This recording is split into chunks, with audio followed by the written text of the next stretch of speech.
Hi hello மக்களே, ரொம்ப சூப்பரான ஒரு வெண்டைக்காய் மோர் குழம்பு தாங்க பார்க்க போகிறோம்.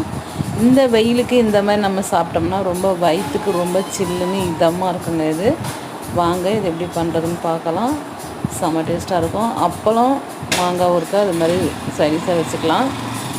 வெண்டைக்காவை இது மாதிரி நல்லா கழுவிட்டு ஒரு காட்டன் துணியில் வச்சு தொடச்சி எடுத்துக்கலாம். இன்னொன்று தொடச்சி எடுத்துக்கிட்டு அதை பொடி பொடியாக நம்ம கட் பண்ணி அரிஞ்சு எடுத்துக்கலாம். இந்த குழம்புக்கு தேவையானது 2 வெங்காயம், பச்சை மிளகா, இஞ்சி, கொத்தமல்லி, கருவேப்பிலை, இந்த வெண்டைக்காய் இவ்வளோதாங்க. வெண்டைக்காவை நம்ம பொடி பொடியாக நம்ம நறுக்கிட்டு, வெங்காயத்தையும் நல்லா பொடியாக நறுக்கிட்டு, பச்சை மிளகாவும் பொடியாக நறுக்கிக்கலாம். இஞ்சியும் துருவி எடுத்துக்கோங்க. இஞ்சியை இந்தமாரி கொத்தமல்லி, கருவேப்பிலையும் பொடியாக நறுக்கி எடுத்துக்கலாம். ஒரு தயிர் ஒரு 1/4 கிலோ எடுத்துக்கோங்க. 6 லிட்டர் தயிர்னு ஓகே தான். 6 லிட்டர் தயிருக்கு 1/4 லிட்டர் தண்ணி கரெக்டாக இருக்கும்.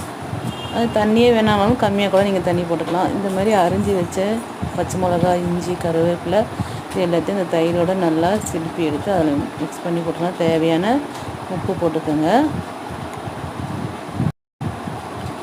ஒரு கடாயில் எண்ணெய் விட்டு இந்த அரிஞ்சு வச்ச வெண்டைக்காயெலாம் நம்ம பொடி பொடியாக அரிஞ்சு வச்ச வெண்டைக்காவை நல்லா பொன்னிறமாக நம்ம பொரித்து எடுத்துக்கலாம். கொஞ்சம் சால்ட்டு போட்டுக்கோங்க. போட்டால் தான் அந்த நல்லா அந்த ஃப்ளேவர் நல்லா வெண்டைக்காயோட ஃப்ளேவர் நல்லா எடுத்து கொடுக்கும்.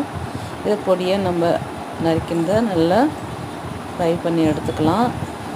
தாளிக்க கடுகு, கடுகு பருப்பு, ஜீரகம், காஞ்ச மிளகா, கருவேப்பிலை அது பொரிஞ்சது வெங்காயத்தை போட்டு நல்லா பொன்னிறமாக வறுத்து எடுத்துக்கலாம். அது கூட வதக்கி வச்ச வெண்டைக்காவையும் போட்டு வதக்கிக்கலாம். அதோட அடுப்பை ஆஃப் பண்ணிவிட்டு நம்ம சிலுப்பி வச்ச அந்த தயிரை மோரை நம்ம சேர்த்துக்கலாம். அதோட அவ்வளோதாங்க. அது அப்படியே அடுப்பை ஆஃப் பண்ணி போட்டு கொதிக்க வைக்கக்கூடாது. கொதிக்க வச்சோம்னாக்கா இந்த தயிர் திரிஞ்சிடும். தயிரை நம்ம கொதிக்க வச்சுக்கினாக்கா அது பிரிஞ்சு ஒரு மாதிரி திரியாகிடும். அது பண்ண வேணாம். இந்த வெங்காயம் வெண்டைக்காயெலாம் வதங்கினதும் நம்ம தயிர் ஊற்றுனதோட அடுப்பை ஆஃப் பண்ணிக்கலாம். அவ்வளோதாங்க. செம்ம டேஸ்டியான மோர் குழம்பு ரெடி.